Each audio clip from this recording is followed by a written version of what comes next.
ಓಂ ದ್ಯೌ ಶಾಂತಿ ಅಂತರಿಕ್ಷದಂ ಶಾಂತಿ ಪೃಥಿವೀ ಶಾಂತಿ ಆಪ ಶಾಂತಿ ಓಷಧಯ ಶಾಂತಿ ವನಸ್ಪತಯ ಶಾಂತಿ ವಿಶ್ವೇ ದೇವಾಃ ಶಾಂತಿ ಬ್ರಹ್ಮ ಶಾಂತಿ ಸರ್ವಗಂ ಶಾಂತಿ ಶಾಂತಿರೇವ ಶಾಂತಿ ಸಾ ಮಾ ಶಾಂತಿರೇಧಿ. ಓಂ ಶಾಂತಿ ಶಾಂತಿ ಶಾಂತಿ.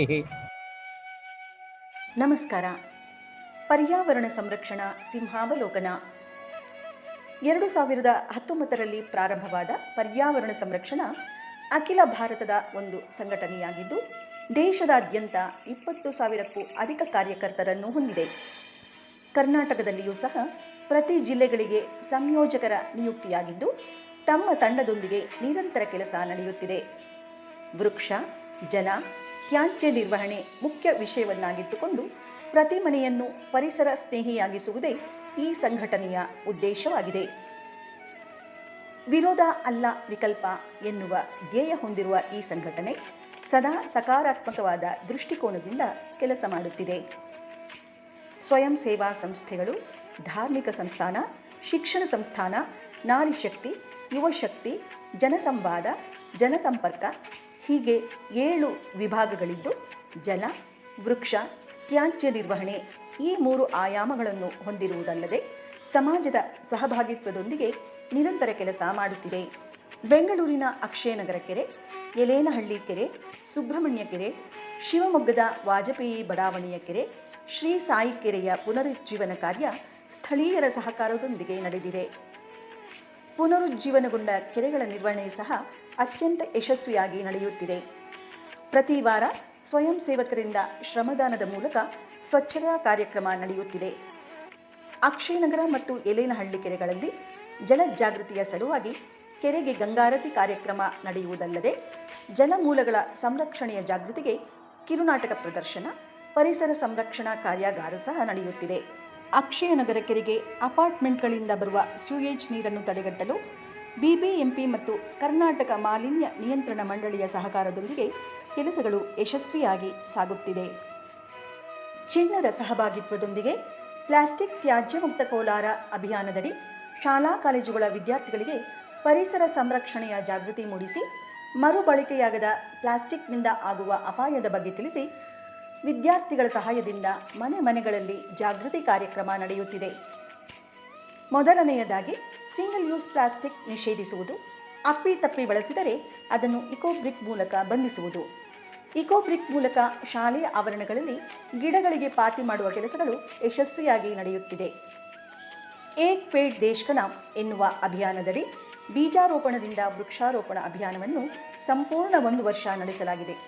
ಮಾಧ್ಯಮಗಳಿಂದ ಈ ಅಭಿಯಾನಕ್ಕೆ ಹೆಚ್ಚಿನ ಪ್ರಚಾರ ದೊರೆತಿದ್ದು, ಸಾಂಕೇತಿಕವಾಗಿ ಲಾಲ್ಬಾಗ್ನಲ್ಲಿ ಅಭಿಯಾನಕ್ಕೆ ಚಾಲನೆ ನೀಡಲಾಗಿದೆ. ಕಳೆದ 8 ವರ್ಷಗಳಿಂದ ರಾಜ್ಯದ ವಿವಿಧೆಡೆ ಏರೇಟರ್ ಅಭಿಯಾನ ನಡೆಸುತ್ತಾ ಬಂದಿದ್ದು, ಈಗಾಗಲೇ ಅಪಾರ್ಟ್ಮೆಂಟ್ಗಳು, ಹಲವು ದೇವಸ್ಥಾನಗಳು, ಅನೇಕ ಮನೆಗಳು ಮತ್ತು ವಿವಿಧ ಕಾರ್ಯಾಲಯಗಳು ಸೇರಿದಂತೆ 1 ಲಕ್ಷಕ್ಕೂ ಅಧಿಕ ಏರೇಟರ್ ಅಳವಡಿಕೆಗೆ ಪ್ರೇರೇಪಿಸಿದೆ. ವರ್ತೂರಿನಲ್ಲಿ 11 ಎಕರೆ ಮಿಯಾವಾಕಿ ಕಾಡನ್ನು ನಿರ್ಮಿಸಿರುವುದಲ್ಲದೆ, ಸಮೀಪದ ಕೆರೆಯ ಸುತ್ತ ಮತ್ತು ಪಾರ್ಕ್ಗಳಲ್ಲಿ 1000ಕ್ಕೂ ಅಧಿಕ ಹಣ್ಣಿನ ಗಿಡಗಳನ್ನು ನೆಡಲಾಗಿದೆ. 1950 ಮನೆಗಳಿರುವ ಅಪಾರ್ಟ್ಮೆಂಟ್ನಲ್ಲಿ ವಿದ್ಯುತ್ ಉಳಿತಾಯ ಮಾಡುವ ಸಂಕಲ್ಪ ಮಾಡಿ ನೆಲಮಾಳಿಗೆ ಮತ್ತು ಮನೆಯ ಹೊರಗಿನ ಪ್ರದೇಶಗಳಲ್ಲಿ LED ದೀಪ ಮತ್ತು ಸೆನ್ಸರ್ಗಳನ್ನು ಅಳವಡಿಸಲಾಗಿದೆ.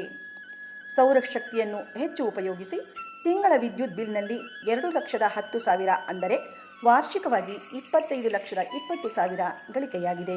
ತ್ಯಾಜ್ಯದಿಂದ ಗಳಿಕೆ, ವೇಸ್ಟ್ ಟು ವೆಲ್ತ್ ಎಂಬ ಪರಿಕಲ್ಪನೆಯಲ್ಲಿ 2,000 ಮನೆಗಳಿರುವ ಅಪಾರ್ಟ್ಮೆಂಟ್ನಲ್ಲಿ ದಿನನಿತ್ಯ ಉತ್ಪನ್ನವಾಗುವ ಕಸವನ್ನು ಸಂಗ್ರಹಿಸಿ ಆ ಕಸವನ್ನು 16 ವಿಧವಾಗಿ ವಿಂಗಡಿಸಿ ಮಾರಾಟ ಮಾಡುವ ಮೂಲಕ ವಾರ್ಷಿಕವಾಗಿ 14,50,000 ಗಳಿಕೆಯಾಗುತ್ತಿದೆ.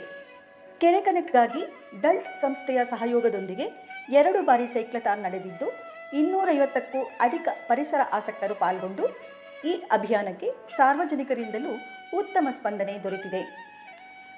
ರಾಜಸ್ಥಾನದ ಕೇಜರಿ ಗ್ರಾಮದಲ್ಲಿ ವೃಕ್ಷ ರಕ್ಷಣೆಗಾಗಿ ನಡೆದ ಬಲಿದಾನದ ಇತಿಹಾಸದ ಸ್ಮರಣೆಗಾಗಿ ಪ್ರತಿ ವರ್ಷ ಆಗಸ್ಟ್ ಕೊನೆಯ ಭಾನುವಾರ ದೇಶದಾದ್ಯಂತ ಪ್ರಕೃತಿ ವಂದನಾ ಕಾರ್ಯಕ್ರಮ ನಡೆಸುತ್ತಿದ್ದು, ಈ ಕಾರ್ಯಕ್ರಮಕ್ಕಾಗಿ ವಿವಿಧ ಧಾರ್ಮಿಕ ಮುಖಂಡರುಗಳು ಮತ್ತು ಸೋಷಿಯಲ್ ಇನ್ಫ್ಲೂಯೆನ್ಸರ್ಗಳ ಮೂಲಕ ಪ್ರಚಾರ ದೊರೆತಿದ್ದು, ಪ್ರಕೃತಿ ವಂದನಾ ಬಹುತೇಕ ಎಲ್ಲೆಡೆ ಆಚರಿಸುವಂತೆ ಜನರಿಗೆ ಪ್ರೇರಣೆ ನೀಡಿದೆ. ಸೆಪ್ಟೆಂಬರ್ ತಿಂಗಳಲ್ಲಿ ಸ್ವಚ್ಛ ಸಾಗರ್ ಸುರಕ್ಷಿತ ಸಾಗರ್ ಎನ್ನುವ ಅಭಿಯಾನ ನಡೆಸಿ ಕಡಲ ತೀರದ ಸ್ವಚ್ಛತಾ ಕಾರ್ಯಕ್ರಮ ನಡೆಸಲಾಗುತ್ತಿದ್ದು, ಇದಕ್ಕೆ 50ಕ್ಕೂ ಹೆಚ್ಚು ಸಂಘಟನೆಗಳು ಸಕ್ರಿಯವಾಗಿ ಪಾಲ್ಗೊಳ್ಳುತ್ತಿದೆ. ಶಾಲಾ ವಿದ್ಯಾರ್ಥಿಗಳಿಗಾಗಿ NSPC ರಸಪ್ರಶ್ನೆ ಕಾರ್ಯಕ್ರಮ ನಡೆಸಿ ಎಲ್ಲ ಶಾಲಾ ಮಕ್ಕಳಿಗೆ ಪರಿಸರ ಜಾಗೃತಿಯನ್ನು ಮೂಡಿಸಲಾಗುತ್ತಿದೆ. ಜಯನಗರದಲ್ಲಿನ ಯುವ ಪಥದಲ್ಲಿ 40ಕ್ಕೂ ಅಧಿಕ NGOಗಳನ್ನು ಒಗ್ಗೂಡಿಸಿ ಪರಿಸರಕ್ಕಾಗಿ ಪರಸ್ಪರ ಸಹಕಾರ ಎನ್ನುವ ಕಾರ್ಯಾಗಾರ ನಡೆಸಲಾಗಿದೆ. ಮಾರತ್ಹಳ್ಳಿಯ CMRTI ಕಾಲೇಜಿನಲ್ಲಿ ಇಕೋ ಯೂತ್ ಸಮಿಟ್ ಕಾರ್ಯಕ್ರಮ ನಡೆಸಿ ಪರಿಸರ ಸ್ನೇಹಿ ಯುವ ಉದ್ಯಮಿಗಳನ್ನು ಗುರುತಿಸಿ ಆಹ್ವಾನಿಸಿ ತಮ್ಮ ಉದ್ಯಮಗಳ ಬಗ್ಗೆ ಜನರಿಗೆ ತಿಳಿಸಲು ಪ್ರೇರೇಪಿಸಲಾಯಿತು. ಮಂಗಳೂರಿನ ಕಲ್ಲಡ್ಕ ಶ್ರೀರಾಮ ವಿದ್ಯಾಮಂದಿರದಲ್ಲಿ ರಾಜ್ಯದ ವಿವಿಧ ಶಿಕ್ಷಣ ಸಂಸ್ಥೆಗಳಿಂದ ಶಿಕ್ಷಕರನ್ನು ಆಹ್ವಾನಿಸಿ 1 ದಿನದ ಕಾರ್ಯಾಗಾರ ನಡೆಸಲಾಯಿತು. ಶ್ರೀ ಕ್ಷೇತ್ರ ಆದಿಚುಂಚನಗಿರಿ ಮಠದಲ್ಲಿ ಶ್ರೀ ಪ್ರಸನ್ನನಾಥ ಸ್ವಾಮಿಗಳ ಸಮ್ಮುಖದಲ್ಲಿ 1 ದಿನದ ಅರ್ಚಕರ ಮತ್ತು ಧಾರ್ಮಿಕ ಸಂಸ್ಥಾನ ಪ್ರಮುಖರ ಸಮಾವೇಶ ನಡೆಸಲಾಯಿತು. ಶ್ರೀ ಘಾಟಿ ಸುಬ್ರಹ್ಮಣ್ಯದ ಮಾಧವ ಸೃಷ್ಟಿ ಗೋಶಾಲೆಯಲ್ಲಿ ವಿವಿಧ ಸಂಘ ಸಂಸ್ಥೆಗಳಲ್ಲಿ ಕೆಲಸ ಮಾಡುವ ಮಹಿಳೆಯರನ್ನು ಆಹ್ವಾನಿಸಿ ನಾರಿಶಕ್ತಿ ಕಾರ್ಯಾಗಾರ ನಡೆಸಲಾಯಿತು. ಇಲ್ಲಿ ಬೌದ್ಧಿಕ ವಿಷಯಗಳಿಗಿಂತ ಹೆಚ್ಚಿನದಾಗಿ ಪ್ರಾಯೋಗಿಕವಾಗಿ ಮಾಡಬಹುದಾದ ವಿಷಯಗಳ ತರಬೇತಿಯನ್ನು ನೀಡಲಾಯಿತು.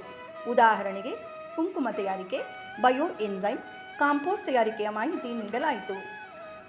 ಜನಸಂವಾದ ವಿಭಾಗದ ಅಡಿಯಲ್ಲಿ ಇಂಡಿಯನ್ ಇನ್ಸ್ಟಿಟ್ಯೂಟ್ ಆಫ್ ವರ್ಲ್ಡ್ ಕಲ್ಚರ್ನಲ್ಲಿ 20ಕ್ಕೂ ಅಧಿಕ ಮಾಧ್ಯಮಗಳ ಸಹಕಾರದೊಂದಿಗೆ ಪಾಲಿಥೀನ್ ಮುಕ್ತ ಅಯೋಧ್ಯೆಯತ್ತ ನಮ್ಮ ಚಿತ್ತ ಎನ್ನುವ ಮಾಧ್ಯಮ ಸಂವಾದ ಕಾರ್ಯಕ್ರಮ ನಡೆಸಲಾಯಿತು.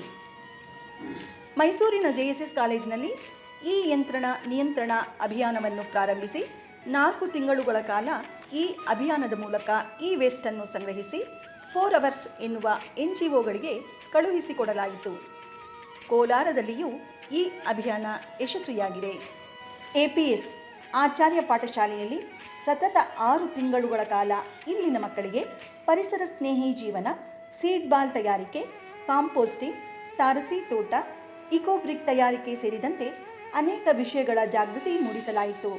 ಪರ್ಯಾವರಣ ಸಂರಕ್ಷಣೆಯ ಕೆಲಸ ಮಾಡುವ ಮಹಿಳಾ ಕಾರ್ಯಕರ್ತೆಯರು ಸಿಂಗಲ್ ಯೂಸ್ ಸ್ಯಾನಿಟರಿ ಪ್ಯಾಡ್ನ ಅಪಾಯದ ಜಾಗೃತಿ ಮತ್ತು ಅದಕ್ಕೆ ಪರ್ಯಾಯ ಮಾರ್ಗಗಳಾದ ಮರು ಬಳಕೆಯಾಗುವ ಬಟ್ಟೆಯ ಪ್ಯಾಡ್, ಮೆನ್ಸ್ಟ್ರುಯಲ್ ಕಪ್ ಬಗ್ಗೆ ವಿವಿಧ ಮಹಿಳಾ ಸಂಘಟನೆಗಳಲ್ಲಿ ಮಾಹಿತಿ ನೀಡಿರುತ್ತಾರೆ. ಕಸದಿಂದ ರಸ, ಬಯೋ ಎನ್ಸೈಮ್ ತಯಾರಿಕೆಯ ಬಗ್ಗೆಯೂ ವಿವಿಧ ಕಡೆ ಡೆಮೋ ನೀಡಿ ರಾಸಾಯನಿಕ ರಹಿತ ಜೀವನಕ್ಕೆ ಉತ್ತೇಜನ ನೀಡಲಾಗುತ್ತಿದೆ.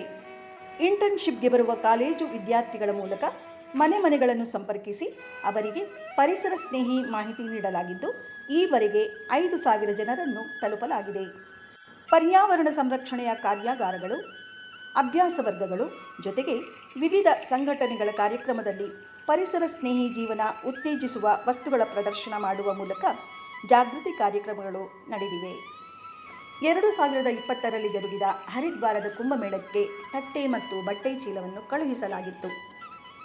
ಈ ವರ್ಷ ಪ್ರಯಾಗ್ರಾಜ್ನಲ್ಲಿ ನಡೆದ ಕುಂಭಮೇಳಕ್ಕೆ 14,17,064 ಸ್ಟೀಲ್ ತಟ್ಟೆಗಳು, 13,46,128 ಬಟ್ಟೆ ಕೈಚೀಲಗಳು ಮತ್ತು 2,63,678 ಸ್ಟೀಲ್ ಲೋಟಗಳನ್ನು ಸಂಗ್ರಹಿಸಿ ಪ್ರಯಾಗ್ರಾಜ್ಗೆ ರವಾನಿಸಲಾಯಿತು. ತತ್ಪರಿಣಾಮವಾಗಿ ಉತ್ಪನ್ನವಾಗುವ ತ್ಯಾಜ್ಯದಲ್ಲಿ ಗಣನೀಯ ಇಳಿಕೆಯಾಗಿದೆ. ಡಿಜಿಟಲ್ ಪ್ಲಾಟ್ಫಾರ್ಮ್ ಮೂಲಕ ಈಗಾಗಲೇ 50,000ಕ್ಕೂ ಅಧಿಕ ಜನರನ್ನು ತಲುಪಿದ್ದೇವೆ. DD ಚಂದನ ವಾಹಿನಿಯ ನೇರ ಪ್ರಸಾರದಲ್ಲಿ 5 ಬಾರಿ ಭಾಗವಹಿಸಿ ಜನಜಾಗೃತಿ ಕಾರ್ಯ ನಡೆಯುತ್ತಿದೆ. ಕ್ಲೈಮೇಟ್ ಚೇಂಜ್ ಬಗ್ಗೆ ನಡೆಯುವ ಕಾಪ್ನಲ್ಲಿ ಸಹ PSG ಗ್ಲೋಬಲ್ ಕಾರ್ಯಕರ್ತರ ಭಾಗವಹಿಸುವಿಕೆ ಮತ್ತು ಭಾರತೀಯ ದೃಷ್ಟಿಕೋನದಲ್ಲಿ ಪರಿಸರ ವಿಷಯ ಮಂಡನೆಯಾಗಿದೆ. ವಿಶ್ವ ಜಲ ದಿನದ ಪ್ರಯುಕ್ತ ಬೆಂಗಳೂರಿನ ವಿಶ್ವೇಶ್ವರಯ್ಯ ರೈನ್ ಹಾರ್ವೆಸ್ಟಿಂಗ್ ಥೀಮ್ ಪಾರ್ಕ್ನಲ್ಲಿ ಮೈ ಪ್ಲಂಬರ್ ಮೈ ಹೀರೋ ಸಂವಾದ ಕಾರ್ಯಕ್ರಮ ನಡೆಯಿತು. ವಿವಿಧ ಸಂಘ ಸಂಸ್ಥೆಗಳ ಅಧ್ಯಕ್ಷರು, ಕಾಲೇಜು ವಿದ್ಯಾರ್ಥಿಗಳು, 10ಕ್ಕೂ ಅಧಿಕ NGOಗಳು ಸೇರಿದಂತೆ 120ಕ್ಕೂ ಹೆಚ್ಚಿನ ಆಸಕ್ತರು ಸಂವಾದ ಕಾರ್ಯಕ್ರಮದಲ್ಲಿ ಭಾಗವಹಿಸಿ ಜಲ ಸಂರಕ್ಷಣೆ ಪ್ರತಿಜ್ಞೆ ಕೈಗೊಂಡರು ಮತ್ತು ಏರೇಟರ್ ಅಳವಡಿಸಿ ನೀರನ್ನು ಉಳಿಸಿ ಜಾಗೃತಿ ಕಾರ್ಯಕ್ರಮದಲ್ಲಿ ಕೈಜೋಡಿಸಿದರು. ಪರಿಸರಕ್ಕಾಗಿ ಪರಸ್ಪರ ಸಹಕಾರ.